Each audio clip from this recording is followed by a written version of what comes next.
Au sommaire de ce journal, la journée de ce 5 janvier a été déclarée chômée et payée sur toute l'étendue du territoire national. Cette décision fait suite au fait que le jour férié du 4 janvier consacré à la commémoration des martyrs de l'indépendance est tombé un dimanche.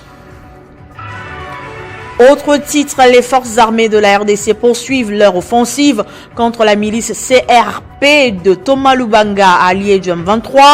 Au cours d'une récente opération menée à Djougou, l'armée a réussi à neutraliser 5 éléments de ses miliciens et récupérer plusieurs armes.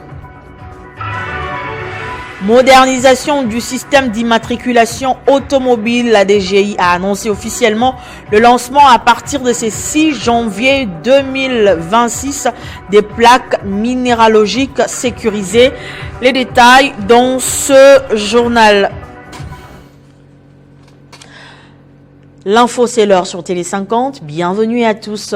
À la une de l'actualité, la journée de ce 5 janvier a été déclarée chômée et payée sur toute l'étendue du territoire national. Ces décisions font suite au fait que le jour férié du 4 janvier 2026, consacré à la commémoration des martyrs de l'indépendance, tombe un dimanche. Lors de cet événement tragique du 4 janvier 1959, plus de 100 personnes ont perdu la vie. Ce sera une voie ouverte vers l'indépendance de la RDC. Nathan Diamouete revient sur les grandes lignes du 4 janvier 1959.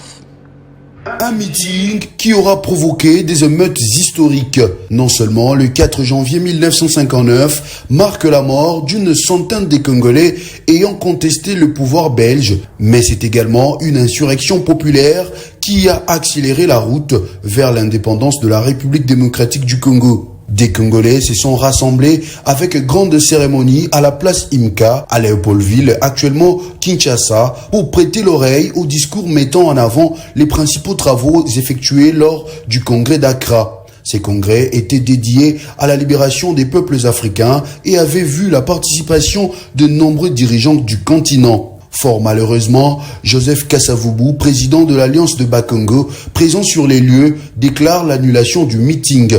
Il exhorte cependant la foule à maintenir son espoir en l'indépendance. Cette déclaration a suscité chez la foule une réaction enthousiaste criant que vive l'indépendance juste avant le déclenchement des violences. À la surprise générale, ces émeutes vont se prolonger sur 3 jours, marqués par des incendies de magasins, de pompes à essence et des destructions des voitures dans un climat jusqu'ici considéré comme très contrôlé par l'administration coloniale.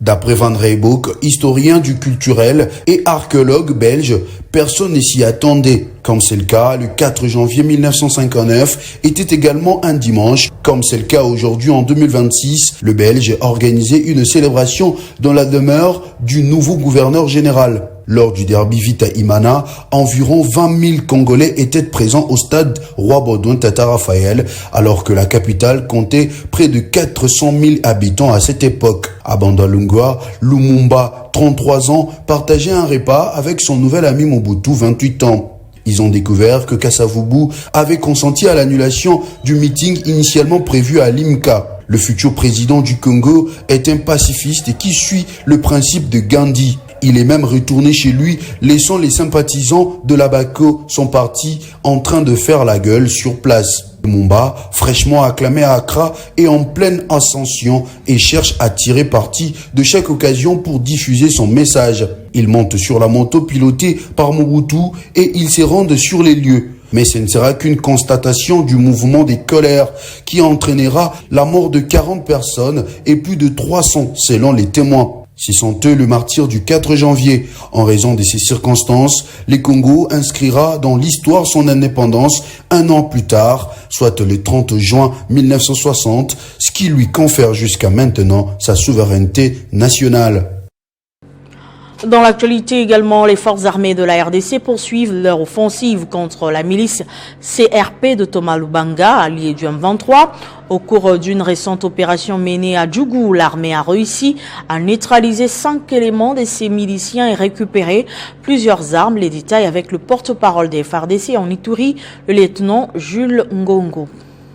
Les forces armées de la République démocratique du Congo engagés dans les opérations dans les territoires de Djougou, plus précisément à Boulé, ont infligé à la milice CRP un coup dur ce matin à Boulé, où nous avons neutralisé 5 éléments de la milice CRP Zahir de Thomas Lubanga. L'armée a récupéré 4 armes, donc une arme PKM et 3 autres de AK-47. Pour le moment, nous continuons à consolider nos positions et à mener de patrouilles de combat dans toutes les approches où ces milices se dissimulent dans la population, mais également dans les sites de déplacés qui aujourd'hui, visiblement, ils ont violé les caractères civils de sites de déplacés qui constituent même un lieu de hébergement et un lieu de retraite de la milice CRP Zahir de Thomas Lubanga. Pour le moment, nous consolidons nos positions et cette attaque de la CRP s'est soldée à un échec cuisant où les forces armées ont eu l'ascendance sur ces renégats. Nous les appelons à déposer les armes, à épargner le vie de déplacés. Parce que jusqu'aujourd'hui, l'unique stratégie de la CRP, c'est utiliser les enfants déplacés, les femmes déplacées comme le bouclier humain.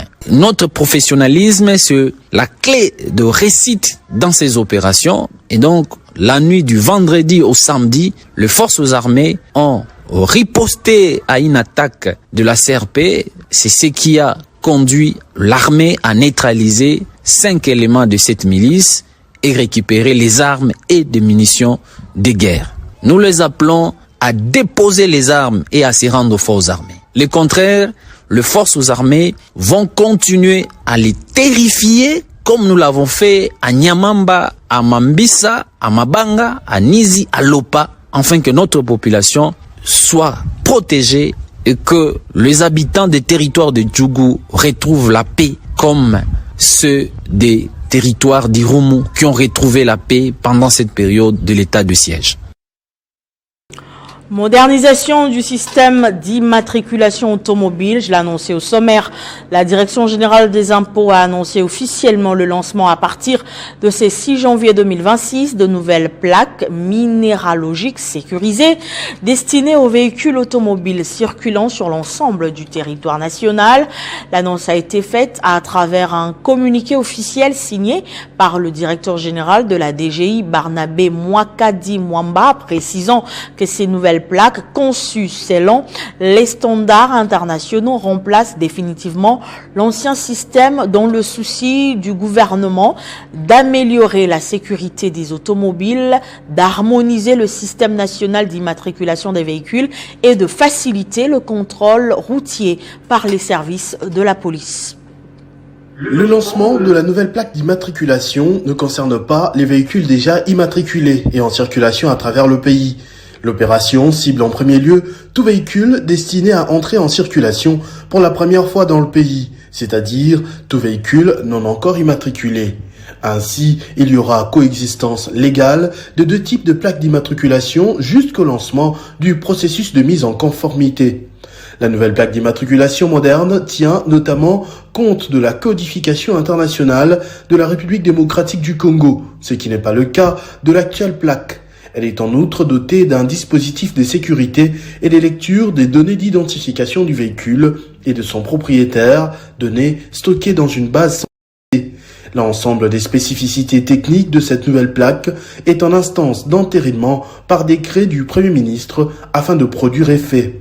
Le lancement de la nouvelle plaque d'immatriculation vise également à opérer la mise en conformité, c'est-à-dire le remplacement de l'ancienne plaque par la nouvelle, conforme aux standards internationaux à des coûts réduits fixés par l'arrêté ministériel y afférent et à lutter contre la prolifération des fausses plaques minéralogiques émises en dehors du système intégré de la Direction générale des impôts. À partir de fin décembre 2026, les propriétaires des véhicules encore munis de l'ancienne plaque d'immatriculation seront appelés à se rendre à la DGI pour se soumettre au processus de mise en conformité.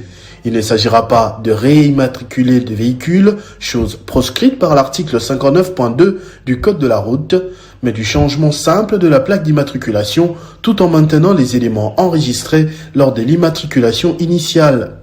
Ce processus permettra au gouvernement de détecter les fausses plaques avec pour conséquence l'imposition de pénalités pour fraude et violation des textes légaux et réglementaires, ainsi que l'obligation de procéder à une première immatriculation légale du véhicule. Si la plaque a été obtenue légalement, le propriétaire du véhicule ne payera que des coûts réduits prévus pour la mise en conformité.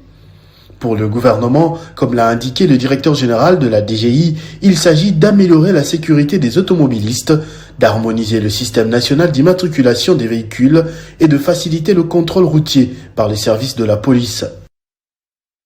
Et puis, la légitimité du président de la République ne souffre d'aucune ambiguïté. Ceux qui la contestent ont librement concouru aux élections de 2023 et ont été largement désavoués par le peuple. Jean-Pierre Lisanga Bunganga l'a dit lors de sa dernière sortie médiatique tenue dimanche à Kinshasa. Regardez. Rassemblement des compagnons d'Étienne Tshisekedi pour le changement et le progrès social se pose des questions qui nécessitent des réponses à ce qui exige la convocation du dialogue inclusif, c'est de savoir si en République démocratique du Congo, les dialogues ou forats entre Congolais n'ont-ils pas été tenus? S'agissant de la légitimité du président de la République dont certains soi-disant opposants ne cessent de remettre en cause, les compagnons d'Étienne Tshisekedi pensent que ces soi-disant opposants confondent leurs chimères à la réalité. Eux qui, après les élections de 2018, s'étaient inscrits librement sur la liste comme candidat aux élections présidentielles de 2023, ont fait piètre figure et se sont fait battre à plate couture en récoltant des suffrages très insignifiants. Faut-il rappeler à ces soi-disant opposants que son Excellence Félix Antoine Tshisekedi Tshilombo, chef de l'État, avait été réélu avec un record très louable et incontestable de 73% au suffrage universel. En tout état de cause, le rassemblement des compagnons d'Étienne Tshisekedi pour le changement et le progrès social estime que la convocation du dialogue inclusif par le président de la République ne peut être envisagée que lorsqu'il y a opportunité et lorsque toutes les conditions seront réunies. L'année 2025 a été plus que chargée par le député Roland Kikunda, tant en initiative parlementaire qu'en action sociale. De bout en bout, l'élu de Massina s'est tenu aux côtés de la population lors de chaque épreuve et a porté la voix de ses électeurs dans les plus hautes instances de la ville. Dans ce récit, un récapitulatif de ce qu'a été son année 2025. C'était une année sans repos pour Roland Kikunda Kiki qui a tenu ses promesses de proximité avec la population mais aussi de porte-parole de toutes les réalités de sa circonscription. L'élu de Massina sur la liste de l'ACP, cher au sénateur Jean-Tiningo Bila, à qui il est resté fidèle, Roland Kikunda a apporté sa participation lors de plusieurs examens et votes de plusieurs lois importantes. Au-delà d'un soutien et appui personnel sur terrain, c'est lui, notamment, qui s'est levé pour exiger une bonne prise en charge des sinistrés touchés par les inondations des tristes pluies diluviennes au mois d'avril. Son implication a conduit à une question orale avec débat avec le ministre provincial des Affaires sociales. Roland Kikunda Kiki a aussi pris part au projet de calendrier de la commission ECOFIN et de contrôle budgétaire à l'Assemblée provinciale de Kinshasa. Sur le plan sécuritaire, Roland Kikunda a combattu le banditisme urbain avec des initiatives parlementaires et différents contacts de haut niveau. Le ministre provincial de l'Intérieur a été invité à répondre à une question orale avec débat et il a rencontré personnellement le colonel Serge Yengi Lusadio, commandant de la police dans l'est de la ville, pour une solution concertée et efficace contre les criminels agissant parfois lourdement armés. Autre ministre, auditionné par l'élu de Massina en 2025, c'est lui de la santé au sujet de l'épidémie de choléra qui a sévi à Kinshasa, mais aussi le suivi de la gratuité de la maternité instaurée par le président de la République. Une année complète, mais au cours de laquelle les députés Roland Kikunda Kiki n'a pas manqué de tisser des contacts, comme lors de la conférence des gouverneurs à Colosie, ou de poser des actes forts dans le social, tels que jeudi rendez-vous, distribution des vivres pour le nouvel an, construction du pont reliant les quartiers 1 et 2 à Massina, distribution des kits scolaires, mais aussi la démolition des kiosques clandestins au marché de la Liberté. Au quartier Konluka, dans la commune de Ngaliema, la population exprime toute sa gratitude au député provincial Guilain Poungu Malamba, nommé récemment vice-président national et président de la Ligue des jeunes, AFDC. Ce dernier a fait un don de 3 forages au quartier Konluka, une partie de la capitale où l'eau potable est une denrée rare. Le député provincial Guilain Poungu Malamba a fait don de 3 forages à la population du Konluka, un quartier populaire de la commune de Ngaliema. La cérémonie d'inauguration de ces infrastructures d'intérêt communautaire a eu lieu le samedi 3 janvier 2026. L'élu de Ngaliema a saisi cette occasion pour appeler les bénéficiaires à faire bon usage de ces forages qui permettent aux habitants d'avoir en permanence de l'eau potable.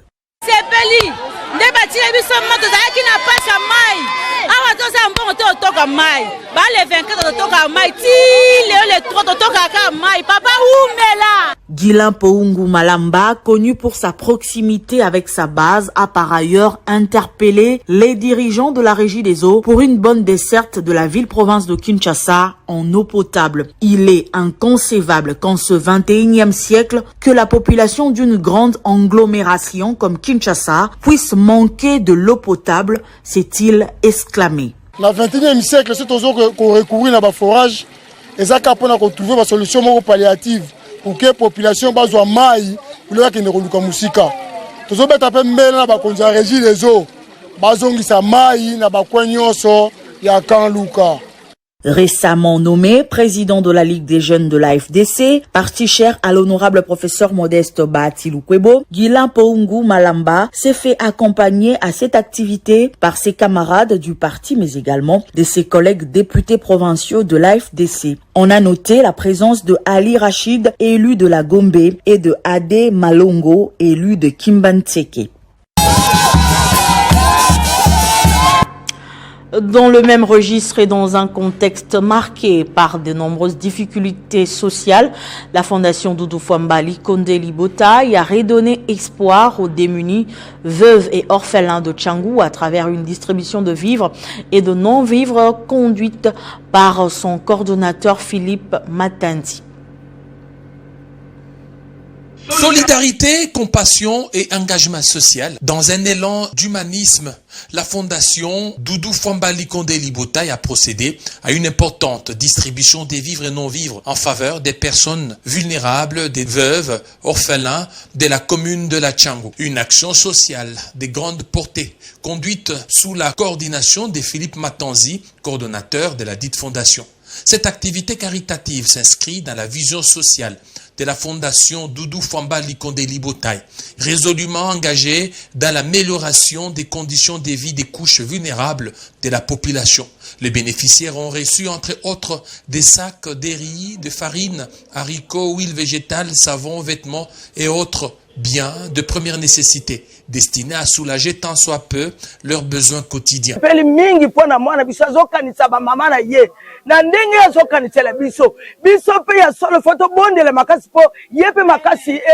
La parole à cette occasion, le coordonnateur Philippe Matanzi a rappelé que cette initiative traduit la volonté du fondateur Doudou Fwamba Likonde Libotaï déplacer l'humain au centre de toute action sociale. Iso toye en tant que ASBEL, les amis de Doudou Fwamba, oyo et soutenaka l'action, il y a chef de l'État Son Excellence Félix Antoine Tshisekedi Tshilombo. Visiblement émus, les bénéficiaires ont exprimé leur gratitude envers la Fondation, saluant un geste qui arrive à point nommé dans un contexte économique difficile. Pour plusieurs veuves et responsables des familles monoparentales, cette assistance représente un véritable soulagement et un signe d'espoir. Par cette action, la Fondation Doudou Fwamba Likonde Libotai confirme son engagement social durable et réaffirme sa détermination à multiplier les initiatives humanitaires à travers les différentes communes de Kinshasa et au-delà en faveur des populations les plus fragiles. Entrepreneuriat, le programme Creating Opportunity for Women a organisé une grande rencontre au Sénégal à Dakar autour d'un thème essentiel, le marketing digital et le branding pour renforcer la visibilité de nos produits et services. Après plusieurs sessions virtuelles de formation et une clôture en présentiel au Sénégal à Dakar en décembre, c'est une distinction décrochée par Pascaline Mwengue, vice-présidente du Conseil provincial de la jeunesse du Haut-Katanga et membre de la Commission nationale des femmes entrepreneurs au sein de la Commission provinciale des femmes entrepreneurs de la FEC Katanga. Après la semaine des compétences industrielles lancée à Lusaka en Zambie en septembre 2025, l'Agence africaine de développement au sein de l'Union africaine, AOUDA NEPAD, a procédé au lancement officiel du programme KOYOA, comprenez par là Creating Opportunities for Youth and Women in Africa, avec des participants des pays africains dans le domaine de l'entrepreneuriat. Et après plusieurs sessions virtuelles, des formations et une clôture en présentiel à Dakar au Sénégal en décembre dernier, c'est une distinction décrochée par la Congolaise Pascaline Mwengue, vice-présidente au Conseil provincial de la jeunesse du Haut-Katanga et membre de la Commission nationale des femmes entrepreneurs au sein de la Commission provinciale des femmes entrepreneurs de la FEC Katanga, que nous avons joint au téléphone depuis Lubumbashi. C'est vraiment un mérite que nous avons remporté après la formation qui a eu lieu au Sénégal à Dakar et plusieurs autres sessions qui ont eu lieu en présentiel et en virtuel avec l'agence de développement au sein de l'Union africaine. Un programme avantageux pour la République démocratique du Congo grâce à la voix portée par sa digne fille. C'est pour nous une fierté de le présenter aujourd'hui et de faire cette restitution à notre pays qui a aussi été bénéficiaire du programme de l'Union africaine, le programme KOYOA. Donc, dans le renforcement des capacités des femmes et des jeunes, pour qu'ils aient des entreprises et des initiatives de développement au sein de chaque pays et qu'on puisse parler développement d'un point de vue général. Pascaline Mwengue, la dame au grand cœur, dédie cette distinction aux femmes victimes des affres de la guerre dans l'Est du pays. Je pense à toutes les femmes de l'Est ainsi qu'à tous les jeunes entrepreneurs qui étaient au sein des incubateurs, au sein de plusieurs plateformes permettant de faire évoluer l'entrepreneuriat. Je dédie vraiment ce mérite et cette distinction, c'est pour toutes les femmes de l'Est ainsi que les jeunes. Au total, 50 participants ont bénéficié de cette première cohorte de KOYOA. Ils étaient issus des différentes sous-régions. La République démocratique du Congo a officiellement lancé mercredi 31 décembre à Kinshasa les travaux d'élaboration de la politique nationale qualité initiée par l'Office congolais de contrôle. Ces démarches stratégiques visent à doter le pays d'un cadre normatif conforme aux standards internationaux afin de renforcer la compétitivité économique, la protection du consommateur et la crédibilité institutionnelle. La salle polyvalente Dr Étienne Chimanga Mutombo, située dans l'immeuble du cinquantenaire de l'Office congolais de contrôle, a servi de cadre mercredi pour le lancement officiel des travaux d'élaboration politique nationale qualité de la RDC. La cérémonie s'est tenue en présence des chefs des départements centraux, des cadres et agents de l'Office, ainsi que des experts du cabinet. Dans son allocution des circonstances, le directeur général de l'Office congolais de contrôle a souligné la portée stratégique de cette initiative lancée ce jour symbolique de la Saint-Sylvestre. Il a rendu grâce à Dieu Tout-Puissant, maître de temps et des circonstances, avant de saluer les efforts constants du président de la République, Félix Antoine Tshisekedi Tshilombo. Je voudrais rendre un vibrant hommage au président de la République, chef de l'État, son Excellence Félix Antoine Tshisekedi Tshilombo, pour les efforts qu'il fournit envie de ramener la paix sur toute l'étendue de la République. Avec ces travaux, l'Office s'engage à contribuer à l'élaboration d'une politique qualité qui soit à la fois un instrument de compétitivité, un outil de protection du consommateur et un levier de facilitation des échanges commerciaux. Le directeur général Dr Etienne Chimanga a également exprimé sa reconnaissance à la première ministre Judith Suminwa pour son engagement en faveur de la bonne gouvernance économique ainsi qu'au ministre des tutelles, ministre du Commerce extérieur, Julien Paluku Kaongia pour ses orientations. Pour les directeurs généraux, ces travaux marquent donc une étape déterminante dans la modernisation de l'infrastructure qualité nationale et le renforcement de capacités techniques du pays. Etienne Chimanga a invité l'ensemble des parties prenantes à participer activement aux travaux afin de faire de la qualité un pilier des crédibilités institutionnelles, de compétitivité industrielle et de bien-être pour la population congolaise dans un esprit de paix et d'espérance. Et puis en sport, pour finir, la 35e édition de la CAN se poursuit au Maroc. La RDC et l'Algérie s'affrontent demain pour le compte des 8e de finale. En conférence de presse d'avant-match, Sébastien Desabre et Cédric Bakambo se sont montrés confiants avant d'affronter l'Algérie. Les explications avec Christian Boukaya, notre envoyé spécial au Maroc. Maximum de concentration pour le match de demain. Les statistiques importent peu. Les Léopards vont jouer calmement leur football. D'ailleurs, ils aiment ce genre de match.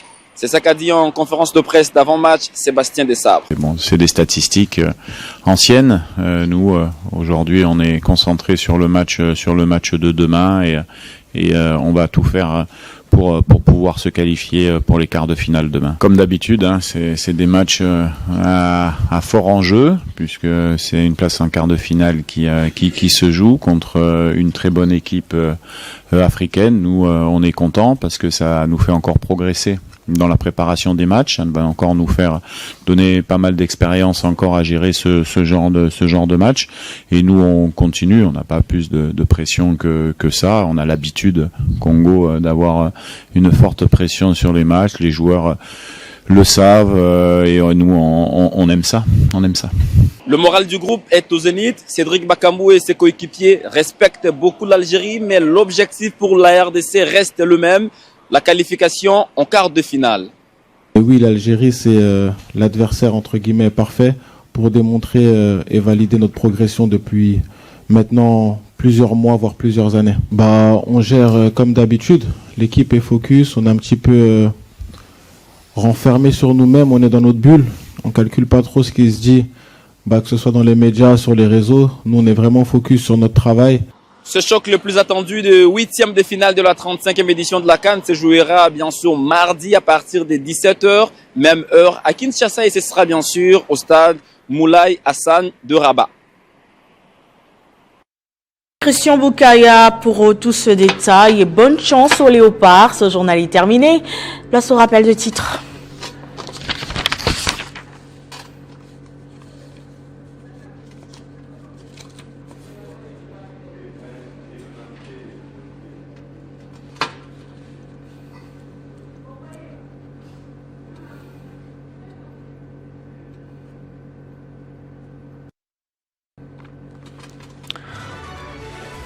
La journée de ce 5 janvier a été déclarée chômée et payée sur toute l'étendue du territoire national. Cette décision fait suite au fait que le jour férié du 4 janvier consacré à la commémoration des martyrs de l'indépendance est tombé un dimanche.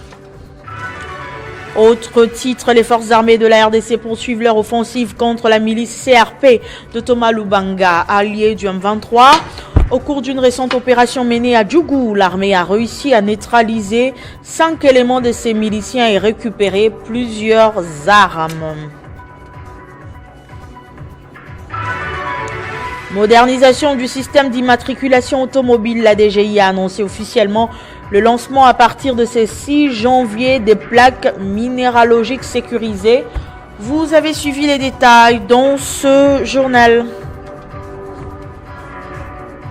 Merci de votre attention soutenue à Télé 50 et meilleurs vœux à tous.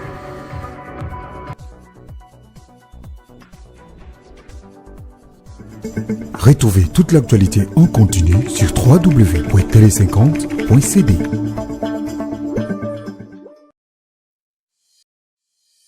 Personnel de la Direction générale des impôts, aux partenaires de la DGI, ainsi qu'aux opérateurs économiques exerçant leurs activités en République démocratique du Congo, aux autres contribuables et usagers de l'administration fiscale. L'année 2025 qui s'achève a été marquée non seulement par des défis majeurs, mais aussi par des avancées significatives pour la Direction générale des impôts.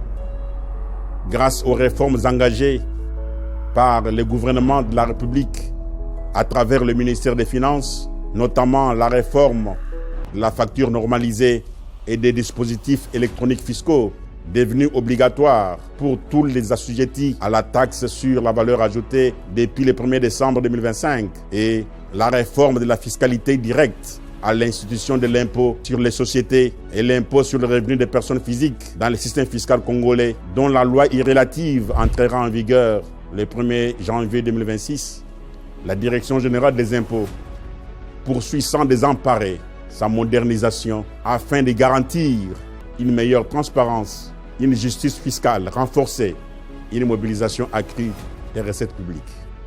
L'œuvre humaine n'étant pas parfaite, la machine administrative fiscale tourne actuellement en plein régime dans l'objectif de résoudre tous les aléas éventuels inhérents au basculement vers cette modernisation.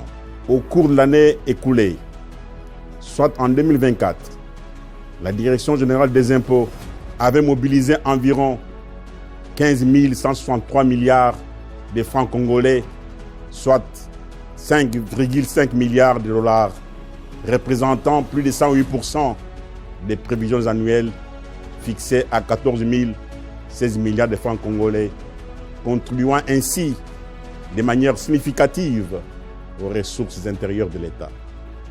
Ces résultats démontrent clairement le rôle central de la DGI dans la réalisation des objectifs budgétaires du pays. Pour cette année finissante, malgré les pesanteurs liées à la crise sécuritaire dans la partie est du pays qui a secoué notamment l'activité économique nationale, ainsi qu'aux chocs monétaires qui n'ont pas manqué d'impacter en dernière minute la mobilisation des recettes, l'administration des impôts a tout de même fait preuve de résilience en maintenant une tendance haussière des recettes susceptibles de conduire à une exécution de plus de 100%. Ces performances sont les fruits de multiples actions administratives menées, dont le renforcement des capacités du personnel qui a bénéficié de plusieurs formations, ateliers, séminaires et formations de mise à niveau, aussi bien au pays qu'à l'extérieur, afin d'améliorer la qualité du service fiscal, de maîtriser les nouvelles réformes et d'accompagner plus efficacement les contribuables.